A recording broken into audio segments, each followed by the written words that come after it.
Assalamu alaikum. This is Sojla Sahar from Mashriq TV. Today the first story is about tensions running high between Iran US after Washington dispatched aircraft carrier warships to Persian Gulf.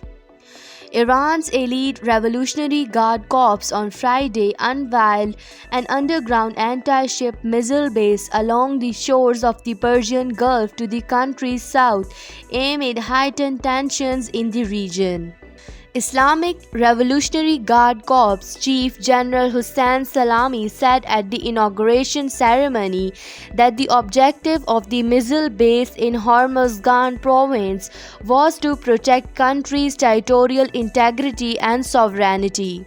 He said Iran is determined to strengthen defensive and offensive power to prevent its adversaries from imposing their hegemonic will, in a not so wild reference to the US.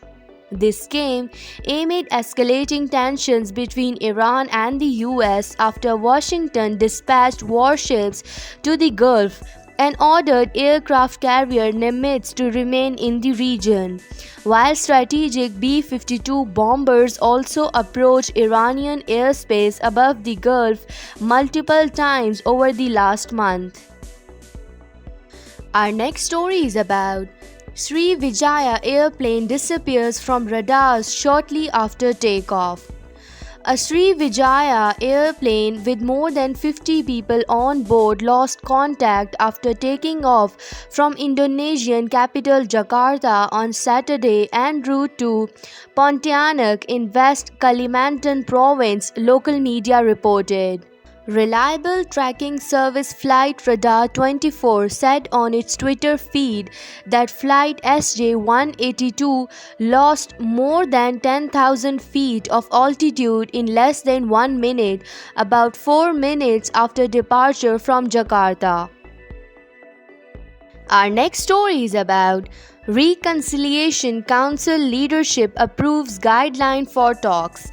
The Leadership Committee of the High Council for National Reconciliation in their fourth meeting on Saturday approved the guideline for the ongoing peace negotiations between the Afghan Republic team and the Taliban, the Council said in a statement. The Leadership Committee, that consists of prominent Afghan politicians, discussed the peace process, the start of the second round of the talks, and reiterated that their full support to the Afghan negotiating team, the statement said. Our next story is about Iran will expel UN nuclear inspectors unless sanctions are lifted, lawmaker. Iran will expel United Nations nuclear watchdog inspectors unless US sanctions are lifted by a Feb 21 deadline set by the hardline-dominated parliament, a lawmaker said on Saturday. Parliament passed a law in November that obliges the government to halt inspections of its nuclear sites by the International Atomic Energy Agency and set up uranium enrichment beyond the limits set under Tehran's 2015 nuclear deal if sanctions are not eased. Iran's Guardian Council watchdog body approved the law on December 2nd, and the government has said it will implement it. Our next story is about Trump supporters counter protesters clash in San Diego. Supporters of President Donald Trump clashed with counter protesters in San Diego on Saturday, prompting police to declare the gathering an unlawful assembly because of acts of violence. Officers were hit with rocks, bottles, and eggs, police said, and the crowd directed pepper spray at them. Our next story is about hospitals in Ethiopia's Tigray struck by artillery. Many of the hospitals in Ethiopia's conflict-hit Tigray region outside its capital have been struck by artillery during the 2 months of fighting, according to the first humanitarian assessment of the devastation as aid begins to arrive with desperately needed supplies. The scale of the damage has been largely unknown while Ethiopian forces pursue and clash with those of the now fugitive Tigray regional leaders, with the involvement of troops from neighboring Eritrea. Transportation and communications links were severed. More than 50,000 people have fled to Sudan, some telling the Associated Press of mass abductions, tortures, and killings along ethnic lines. Our next story is about air pollution kills 5,000 in Afghanistan in a year. As many as 5,000 people have lost their lives due to air pollution related diseases in the country in 2020.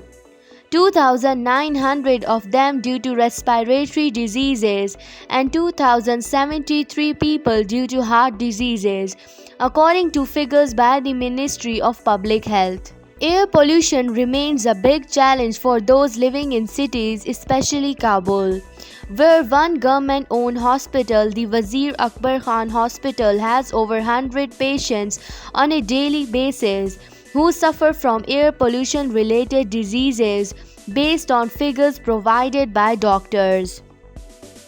Our next story is about power breakdown plunges entire Pakistan into darkness. The blackout left millions of people in darkness and is one of the worst that the country has experienced.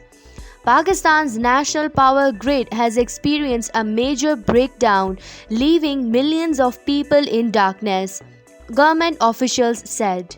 A countrywide blackout has been caused by a sudden plunge in the frequency in the power transmission system, Power Minister Umar Ayub Khan said on Twitter on Saturday.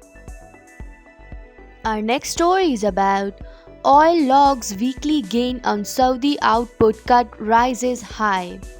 Oil prices hit their highest level in nearly a year on Friday, gaining 8% on the week, supported by Saudi Arabia's pledge to cut output and strong gains in major equity markets. Brent crude settled at $55.99 a barrel, climbing $1.61 or 3% on the day and 8.1% on the week. This is it for now. Thank you for watching Mashriq TV. If you have any queries, you can email us at info@mashriq.tv.